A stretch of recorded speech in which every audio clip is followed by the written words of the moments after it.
I'm here today in order to send this message to the people of the Philippines. Parang totoo talaga.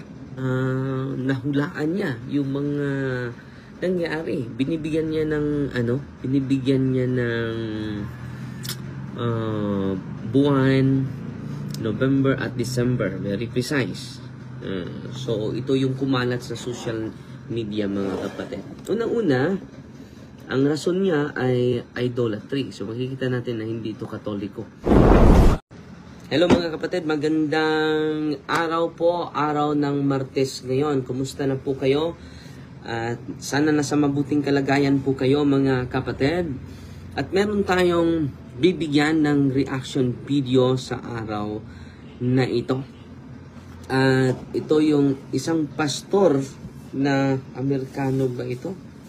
Na sinisend sa atin na makahula siya. May psychic power siya. No? Na parang totoo talaga. No? At meron siyang sinasabi at i-play natin mga kapatid. I-play natin ngayon. Ipakita ko sa inyo and then bibigyan natin ng video. At ito po ay kumakalat na sa social media. No? Hindi naman ito Pilipino. Parang African pastor po ito. Dahil napanood ko ito sa pinapasa po ito sa Facebook ko. Sabi dito bakit nagkatotoo yung sinabi niya. Pakinggan natin ha. November and December. Ending October, November and December. It's gonna be worst. I saw a typhoon that covered all the houses in the Philippines. All houses. I saw a typhoon that covered all houses in the Philippines. November and December. So, yan ang isa sa video na nakita ko. And then ito naman. Meron pa siyang sinasabi. Ito. God says the Philippines should repent. And I saw 3 mountains in the Philippines preparing for volcano. 3 mountains in the Philippines preparing for volcano very soon. God says the Philippines should repent. So, meron dang volcano. Meron naman mga volcano sa atin, di ba? Ito pa rin. Ito pa yung sinasabi niya. Ipakita ko lang and then bibigyan natin ng reaction video. Itong pastor, parang African pastor, no? At yun, should repent. And then, sabi niya, ang rason, ito yung rason daw. Bakit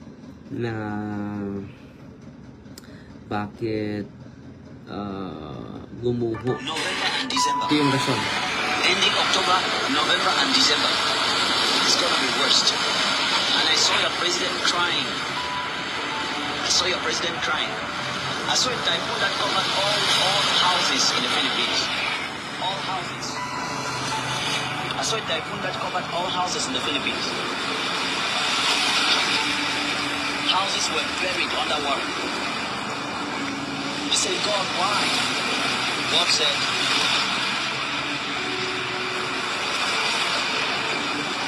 there is so much idolatry practice in the Philippines. There is so much idolatry practice in the Philippines. Also prepare, those of you around Mount Apple, Mount Banao, and some other mountains, prepare because I saw a shaking that caused the mountain ground to fall on houses. November and December.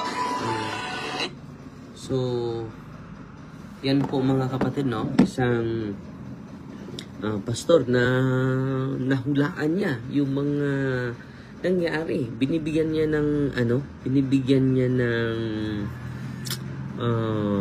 buwan, November at December. Very precise. So, ito yung kumalat sa social media mga kapatid. Unang-una, Ang rason niya ay idolatry. So makikita natin na hindi ito Katoliko. At ang nasa isip niya yung idolatry, yung pagsamba ng rebulto. Unang-una yung idolatry, mga kapatid, i-define natin base sa aral ng simbahan. Dahil hindi po ito naintindihan ng karamihan, lalo na sa ibang sekta. So, dito tayo mga kapatid sa teaching ng simbahan. Ano ba itong idolatry? Okay. Ito babasahin natin. Sa CCC po. The Catechism does not treat idolatry as isolated sin limited to ancient paganism. Hindi lang ito nangyari sa mga ancient pastors having beef with Philippines. African pastors para yun. Pwede kung alam nyo yung pangalan niya, mga kapatid, i-comment niyo para Morning John Father watching from Macau, China. So, sabi ng simbahan, dito tayo sa simbahan, ano yung unawan niya sa idolatry, mga kapatid.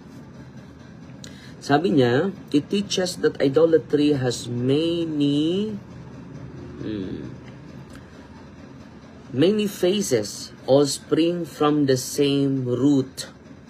The human tendency to substitute created things for the Creator. So, yan po yung idolatry, no? Totoo yan sa Samantha Nicole. Anong pangalan ng African pastor na ito, kapatid na Samantha? Please kindly search po dahil ito si Samantha ay laging updated, no? So ano yung same root, ano yung kahulugan ng idolatry? Unawain muna natin base sa aral ng simbahan. Human tendency to substitute created things for the Creator. So yung paniniwala mo ay nasa created things na, hindi nasa Creator. It connects idolatry to related distortions. Dinidiscuss niya, grabe itong pag-discuss ng simbahan Una, superstition. It connects idolatry to related distortions of faith such as superstition, atheism, and materialism. It's a way of misplacing the heart's ultimate trust. So yung trust mo ay sa object na, yung mga atheists. So yung kanilang reason na ang sinusunod. Yung personal opinion nila ang sinusunod. Hindi na yung utos ng Diyos. Materialism. At itong nangyari sa lipunan natin because of materialism. Idolatry on material things. No? Kita niyo, maraming mga politiko, durakot, idolatry din yun. Pero hindi po natin i-associate sa Katoliko. Na yung natin ng mga secret images, hindi naman idolatry yon. Hindi naman natin sinasamba yung mga rebulto bilang Diyos. No? Tingnan natin, punta muna tayo sa unang related po or connected po yung idolatry sa distortions of faith such as superstition, atheism, and materialism. Makunik natin ito lahat. But before that, mga kapatid, ito yung sabi ni sa mga church fathers natin.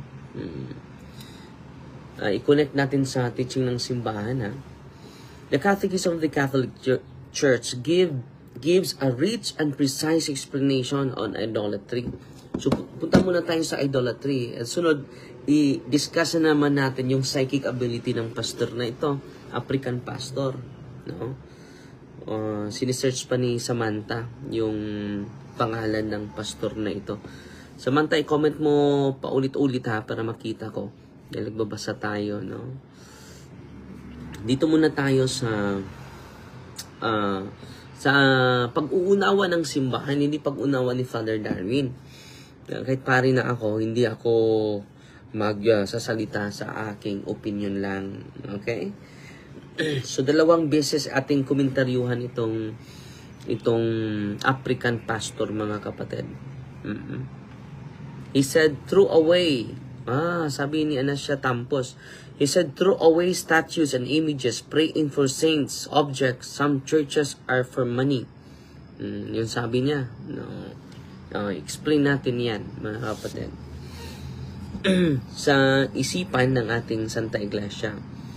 So, ang simbahan lang ay merong rich and precise explanation on idolatry rooted in scripture and tradition of the church fathers. Ito muna tayo sa banal na kasulatan. Exodus chapter 20 verse 3. You shall have no other gods before me. So, yan po yung batas o aral sa Diyos. Sa first commandment po yan. CCC 21:12. Ito ang sinabi niya. The first commandment condemns polytheism. It requires man neither to believe in nor to venerate other divinities than the one true God. So dito, mga kapatid, ang simbahan po begins by starting the idolatry directly contradicts the first commandment. The call to worship the one true God. So, ano yung idolatry, mga kapatid? Against po ito sa unang sugo ng Diyos. Punta naman tayo sa CCC 21. What idolatry is? Para maunawaan natin. Marami sa atin, hindi natin alam yung kahulugan. Ginagamit natin lagi yung term idolatry. Hindi natin alam ang kahulugan ng idolatry. Punta tayo sa official turo ng simbahan. Idolatry not only refers to false pagan worship. It remains a constant temptation to faith. Idolatry consists in divinizing what is not God. CCC 21:13. So, hindi lang po ito sa pagsamba ng mga rebulto sa mga pagano. Dahil yung mga pagano, mga kapatid, sinasamba nila rin yung rebulto bilang Diyos. Take note, ha? Sinasamba nila ang rebulto bilang Diyos. So, sa mga Katoliko, yung mga sacred images natin, hindi yun mga, hindi yun mga Diyos-Diyosan. Dahil hindi naman natin tinuturing. Idolatry consists in divinizing what is not God. Ano yung divinizing? Tinuturing mo yung rebulto. Example, ito. Tinuturing mo ito. Ito, yung imahin. Sa Senior Santo Niño. Ako bilang pari, hindi ko tinuturing na Diyos ito. Kahit ang nagrepresentar nito ay Diyos, si Kristo, ang kanyang larawan ay hindi Diyos. Hindi naman sinasabi natin na, Senior Santo Niño, Diyos kita. Yung rebulto mo ay Diyos ko. Hindi. Yan po ay idolatry. Pagturing mo sa imahe na Diyos. Hindi naman natin tinuturing na ang imahin ng santo ay Diyos. Pastor Perez, go after his, ano yung apelido ni Pastor Perez? Sister Samantha, no? Pastor Perez pala. But why we pray in front of it? Yan ang ginagawa ng mga Israelita, kapatid. Nagdasal sila dahil hindi makikita ang Panginoon. So nagawa siya ng symbolic representation of Him. Mababasa natin yan sa Exodus chapter 25 verses 17 to 25. Doon ako magkita sa inyo sa harap ng kirubin. Kirubin is rebulto po yun ng mga anghel. Okay? So patuloy tayo, mga kapatid, sa sinabi ng simbahan para maunawaan natin yung term idolatry. So man commits idolatry whenever he honors and reveres a creature in place of God. So pinalitan mo na ang Panginoon. Sa natin ng mga sagradong larawan o banal na larawan, mga kapatid, hindi Paris name. African. So, ano yung pangalan ng pastor na ito? Paki-comment po. So, itinuturing mo, reveres a creature in place of God. So, yung created things, pinalit mo sa Diyos. For examples, whether this be gods or demons, either Diyos yan or demonyo, power, pleasure, race, ancestors, the state, money, etc. Kung yung trabaho mo ay yun na ang pinakasentro sa buhay, idolatry yun. So sabi niya, merong isang video daw na sinabi niya, yung mga ribulto ng mga simbahan, itapon nyo na yan. Hindi yan.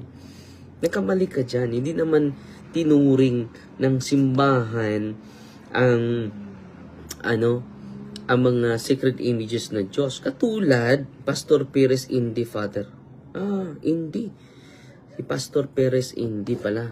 Yung pangalan ng African pastor. African pastor ba yan, Sister Samantha? Anong simbahan niya, sister? Paki-search po. Pastor Perez Indi. So, nakuha na natin yung pangalan niya. Tingnan natin. So, patuloy tayo mga kapatid sa echoes the church fathers, expands idolatry to include anything with threat as more important than God. So, kailang ma-idolatry at tayo. Salamat, Father, sa information mo kasi umiyak ako. Sarili ko maraming ribulto ako at we pray in front of them. Yan ang ginawa din ng mga Israelita. They pray God in front of the sacred images. In front of the sacred images. Basahin nyo yung Exodus 25 na pag-awa siya ng ribulto sa mga kirubin. Anghel po yun. At hindi po ito nila gagamitin. Dahil, bakit? Contrary po ito sa kanilang belief. At mismo ang templo ng Diyos, Ezekiel 41, basahin nyo, 41, 17 to 22, na ang templo niya ay puno ng mga sagradong larawan. Inuukit po ito sa buong paligid ng templo. Tingnan nyo yan, mga kapatid. Salamat, Rosana. So, Indi Perez pala. Ano yung simbahan niya? Dahil sasagutin natin siya ngayon sa araw na ito ay mag-focus tayo sa kanya. Meron pa tayong maraming komentaryuhan yung bata na may humipo sa ulo niya. I-analyze natin ito sa post ng kanyang nanay. Okay?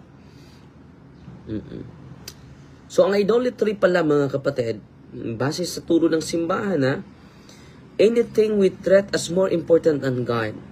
So, pwede yung pera. Pwede yung asawa mo.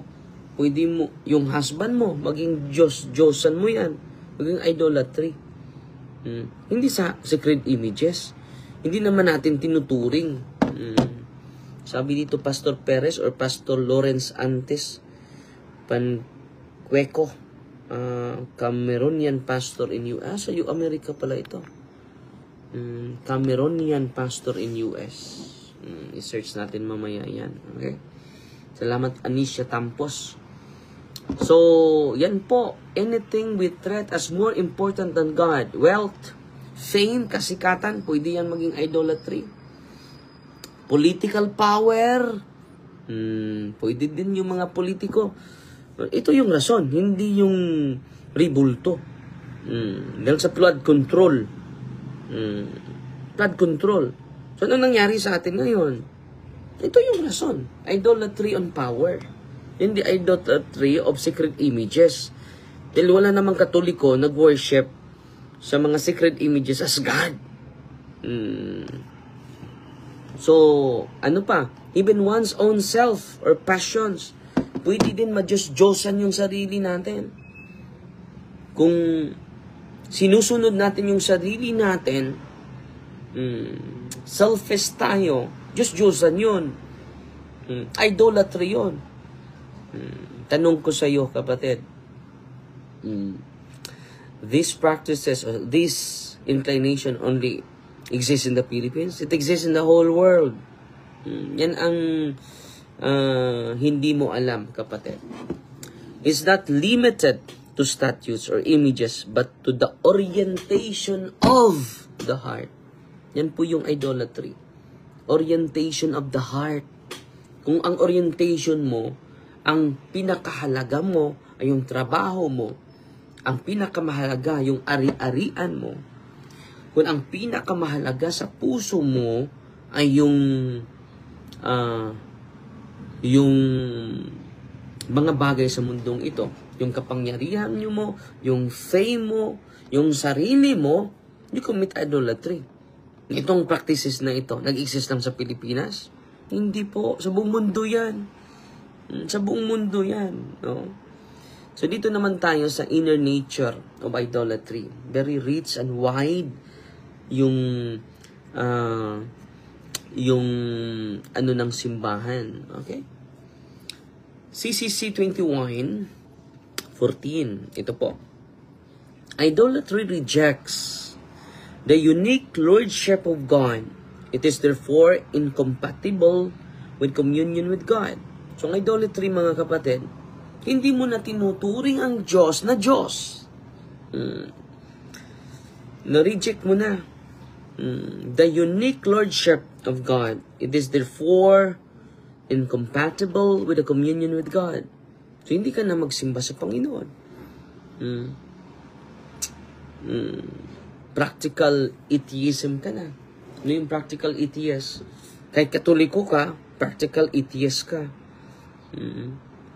Mas sinasamba mo pa yung mga manok. Mas sinasamba mo pa. Malaki pa yung oras mo sa bisyo mo, sa sugal mo. Yan, idolatry yan. Tingnan mo sa US, ang daming casino doon. Wala namang, kahit saan may casino.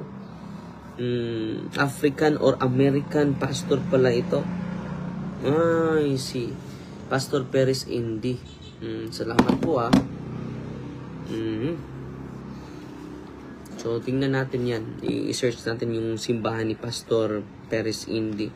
An idolater is someone who transfer his indestructible notion of God to anything other than God. Itong idolatry pala, mga kapatid. Itong idolatry pala, mga kapatid, is a spiritual disorder.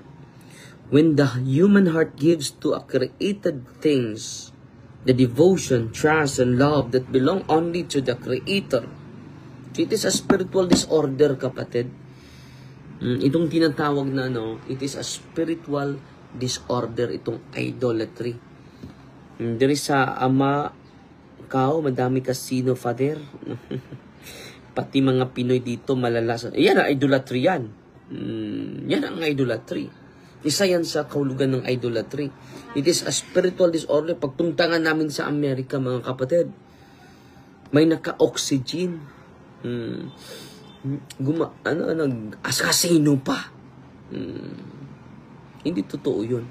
Na ang Pilipinas lang ang nagkasala ng idolatry. At hindi din yan ma-associate mo sa simbahang Katoliko.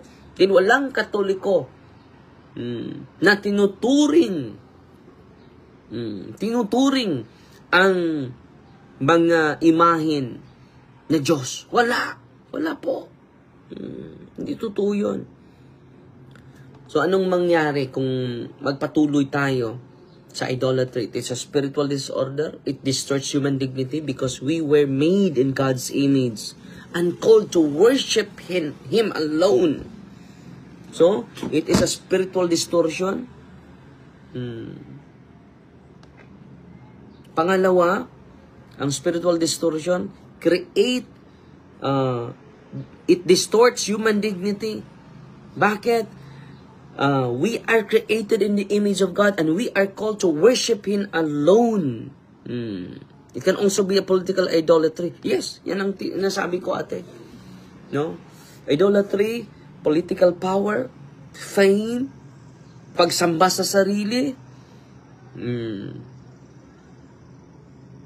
pleasure, state, money, materialism. Yan po. Yan ang inner nature ng idolatry, mga kapatid. Una, spiritual disorder, it distorts your dignity being created by God.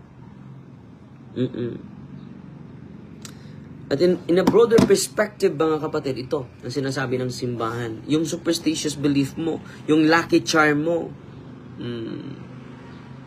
Yeshua Gospel Commission, sabi dito, Yeshua Gospel Commission. Ito po yung church niya, Father. Salamat, Chance Manezan. No? Ito pala yung church ni Pastor Perez Indi na tinukomentaryuhan natin.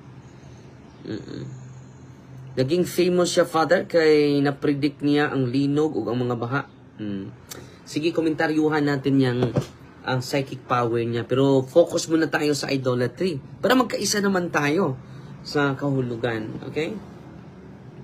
So, tinatawag po itong money and superstitious belief, giving magical power to practices or objects. Ito yung mga mangbabarang, mga occultista na raming mga occult object. It is idolatry, kapatid. Hindi lang po ito nag-exist sa Pilipinas. Nag-exist po ito before Christ. Hindi mo ay isulit yung Pilipinas lang. Nandito ito sa Pilipinas. Pero, kapatid, ilagay mo sa puso't isipan mo, itong practice na ito, it exists in the whole world. Hindi pa pumaparito si Kristo, nandyan na po yan. CCC 21:11 po yan. Babasahin natin, ha. CCC... Ibigyan natin ng komentaryo. So siguro po, mag-focus tayo sa kanya para maunawaan nyo mabuti, mga kapatid, no?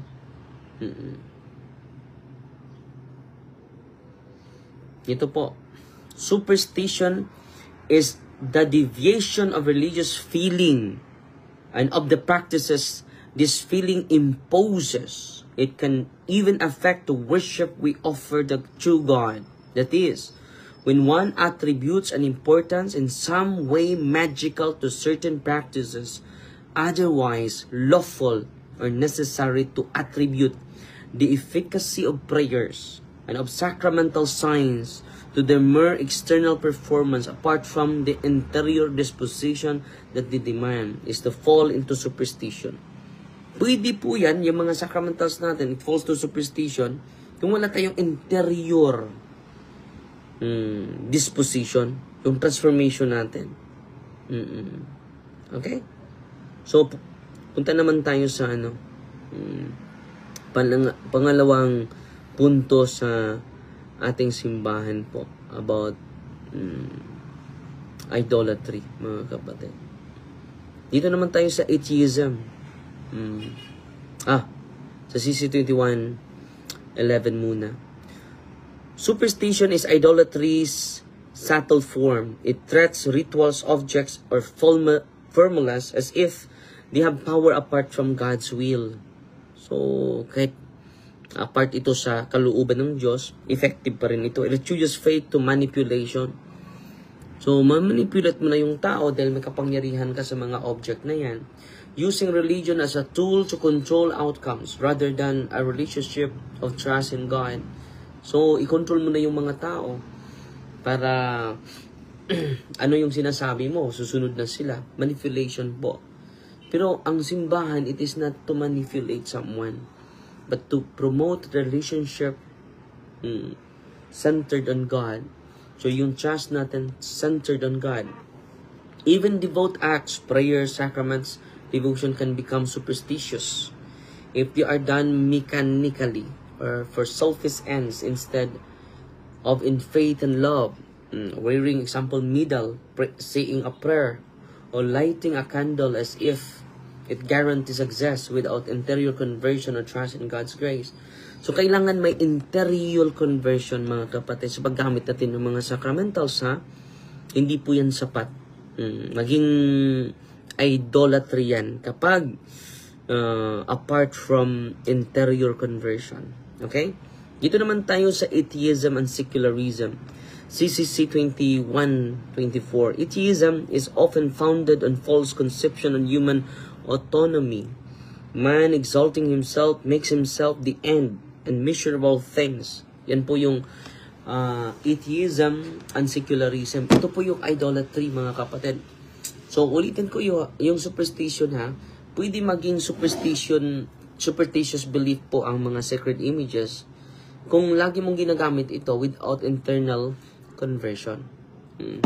Kung meron kang devotion, parang hindi yan maging superstitious. Pwede yung mga sacred images, ha. Pwede din mga sacramentals. At dapat maintindihan natin yan. Gumagamit tayo ng mga ganito, but there is an inner conversion.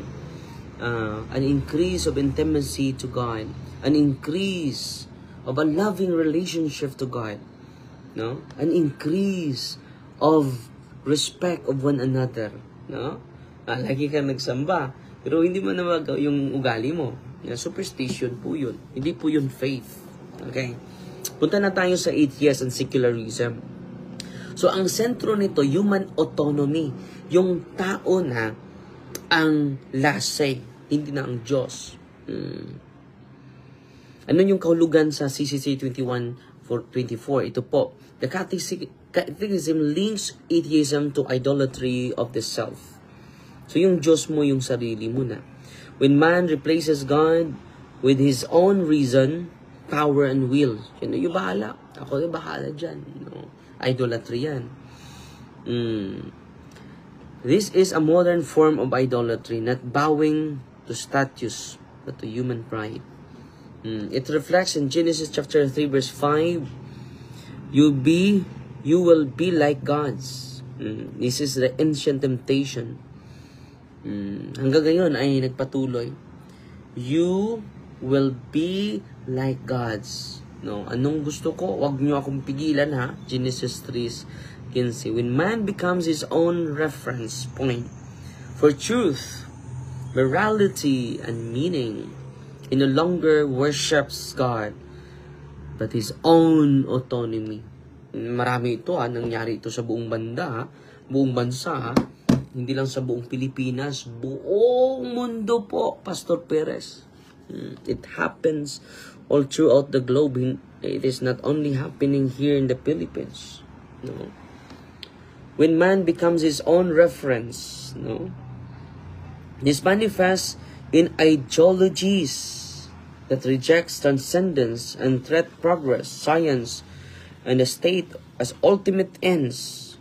Yan ang sinabi ni Pope Benedict XVI, called the dictatorship of relativism. Tinatawag yung dictatorship of relativism.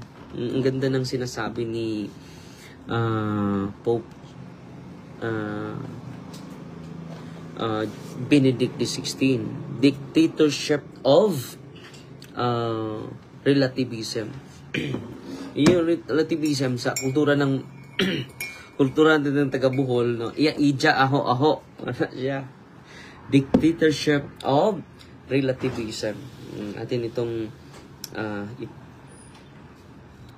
elaborate din yung dictatorship of relativism. Ang ganda ng pagkasabi niyan. Dito po ito sa Mass before the conclave that he elected. Ito yung sinasabi ni Pope Benedict.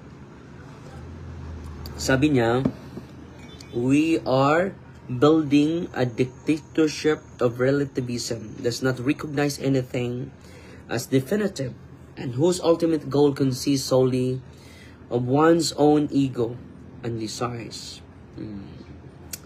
So, ano ba itong relativism, mga kapatid? Ano ba itong relativism, mga kapatid? Is the belief that there is no absolute truth. Only what individuals or cultures decide is true for themselves. Ito yung tunay sa amin. Moral relativism, there's there are no universal standards or right and wrong. What's true for you may not be true for me. Pope Benedict, as the root of spiritual crisis in the modern world, dictatorship of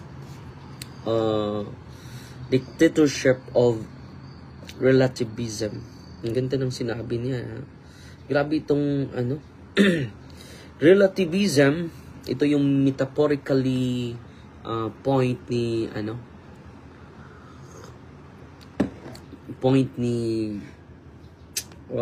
Pope Benedict. Relativism imposes itself subtly, not by weapons, but by social pleasure. It silences people who believe in objective truth. Example, wala na tayong universal truth, wala na tayong objective truth. Pwede ba yan? Hindi pwede yun. Example, kung anong tama sa'yo, yung tama din sa'yo. Yung tama mo, ay tama mo din. May tama na tayo dyan. No? Delikado po yan. Delikado po yan. Example bibigyan ko kayo ng example. 1 plus 1. 2 yung answer, objectively.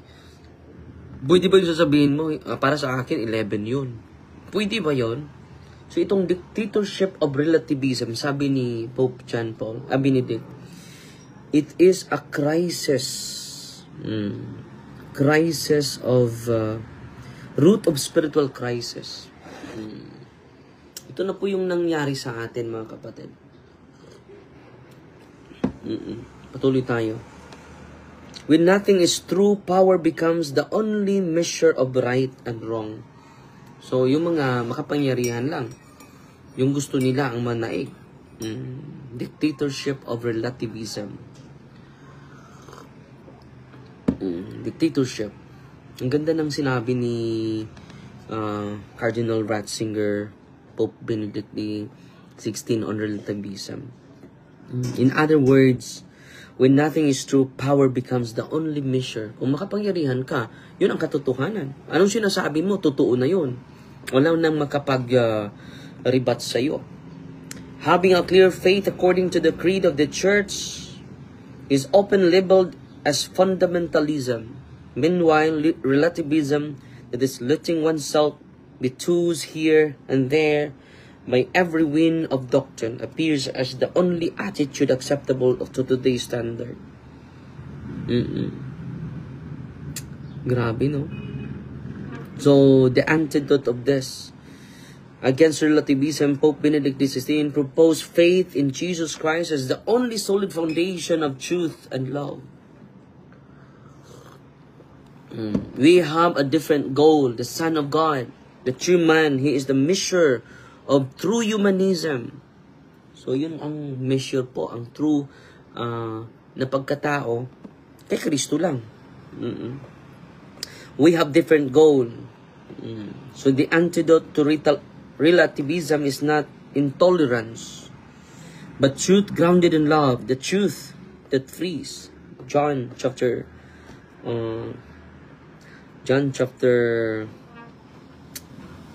8 verse 32. So the Pope warns that society without truth cannot sustain justice, freedom, and love. When truth is relative, morality becomes negotiable. Yung morality, mga kapatid, pag-usapan na lang natin.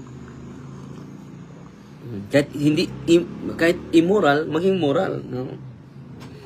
And whoever controls power or opinion decides what is true. This leads, in his words, to a dictatorship of shifting values when the conscience and faith are suppressed. Ganda ng sinabi ni So yan po ang sabi ni Pope Benedict sa dictatorship of relativism. So panghuli po na idolatry, una superstition, pangalawa is atheism and secularism. Kinatawag ni Pope Benedict na dictatorship of relativism. Okay.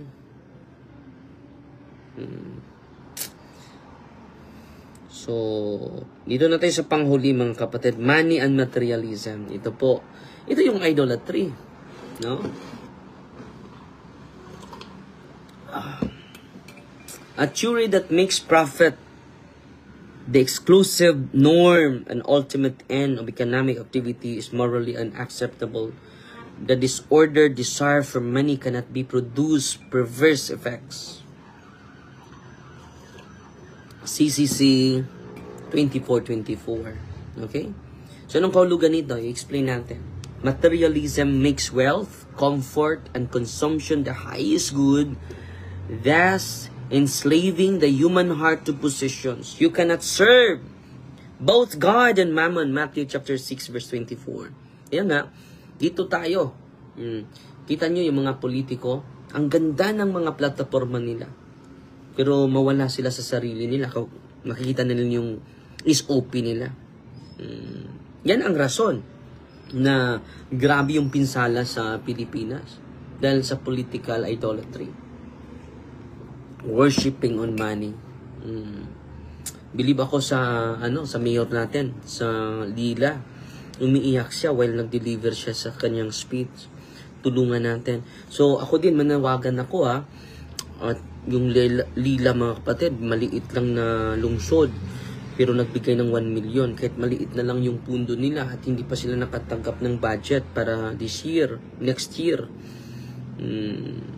Believe ako kay Mayor Puello, Mayor Jed at sa LGU natin dyan na may puso talaga sa tao, sa mga tao.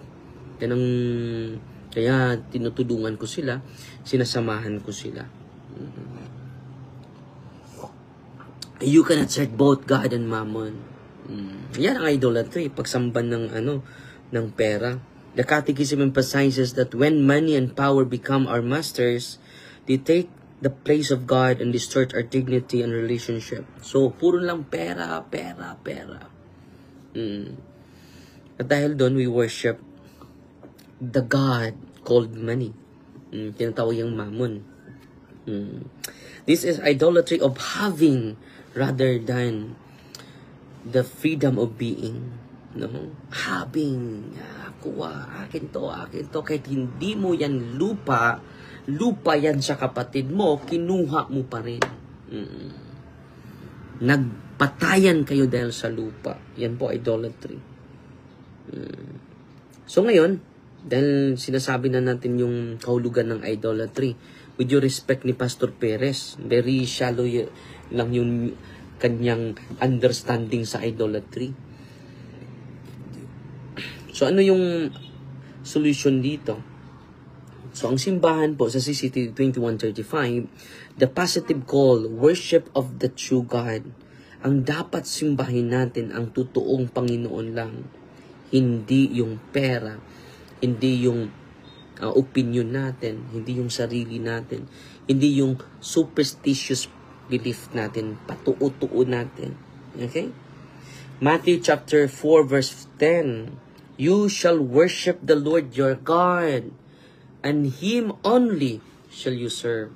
Sa example, pagising natin sa umaga, mag-sign of the cross tayo, luluhod tayo, magpasalamat tayo sa Panginoon. Kung cellphone yung unang hinawakan mo, may Diyos-Diyosan ka na. You worship your cellphone, you worship your Facebook, you worship YouTube, you worship your games, you worship your gambling, yung pagsusugal, no? Yung loto mo, winu-worship mo na yan, no? Anong yung lumabas, yung swertres mo? Hindi ka nga nag-sign of the cross. Unahin natin ang Panginoon. We start with God, not with gadgets. Okay? Anong kahulugan nito? True religion is not merely avoiding idols, but directing the heart fully to God. Pwede, katoliko tayo, pero may Diyos-Diyosan tayo. Yung cellphone mo, yung asawa mo, yung anak mo, naging Diyos-Diyosan mo. So kneel down in front of the altar. Kneel down. Start your day with God. Reading the Word of God, reading the teachings of the church. Ito yung ginawa natin. Faith means trusting God as He reveals Himself, not as we imagine Him to be. It rejects both superstition and rationalist pride. So anong gawin natin? Bahala ka na, Panginoon. Kahit may bagyo, bahala ka na. Ikaw, yung pananampalataya ko ay galing sa'yo.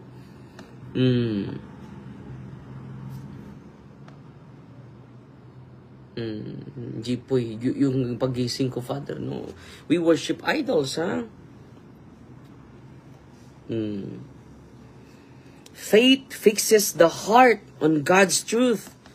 Yung pananampalataya natin, fix only on God, not on us. To believe in God alone is to orient all knowledge, work, relationships around His loving presence. Yan po ang sinasabi sa Council of Trent, 1532. Faith is the beginning of human salvation, the foundation and root of all justification. Yun po ang maging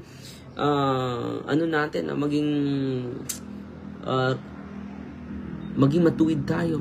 Hindi political ideology.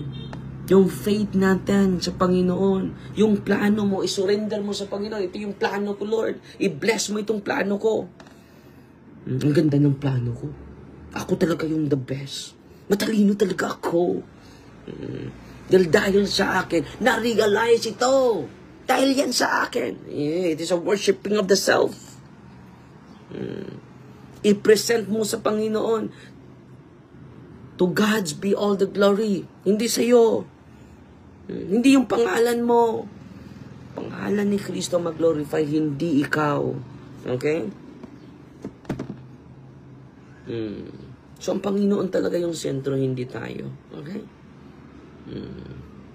Sabi ni St. Augustine, sa confession, our hearts are restless until it rests in you, O Lord. So, nandito tayo sa Mindanao, mga kapatid, dahil meron tayong, yung pinsan ko, ikakasal ko mamaya na, so, private yung pagpunta natin dito, dahil sa, natin. So, marami pa tayong matutunan sa simbahan, ha? Yan po yung komentaryo natin, yan po yung, broad commentary natin sa ni Pastor Perez Indi, isang Yeshua Church Communion. So maliligo muna ako, ha. Sasagutin natin siya, no? Punto por punto po ngayon, okay? At yung mga hula niya, dahil yung reason niya idolatry. Ito yung kahulugan sa idolatry, mga kapatid. Okay? The name Father, the Son, the Holy Spirit, Amen. Our Father, who art in heaven, hallowed be the name, the kingdom come, the will be done on earth as it is in heaven. Give us this day daily bread, and forgive us our trespasses, as we forgive those who trespass against us. And lead us not into temptation, but deliver us from evil. Amen. Hail Mary, full of grace, the Lord is with you. Blessed are you among women, and blessed is the fruit of the womb, Jesus. Holy Mary, Mother of God, pray for us sinners, now at the hour our death. Amen. In the name of the Father, and of the Son, and of the Holy Spirit. Amen. Fighting Maria, that accepts thee with a humble heart. God bless po. Magdasal po lagi ng rosaryo, ha. At yung pagdadasal natin, it should be having connected to our interior disposition po. May pagbabago po. Kung magro-rosaryo tayo without changing our attitude, superstition po yan. Okay, God bless. Idolatry po yan.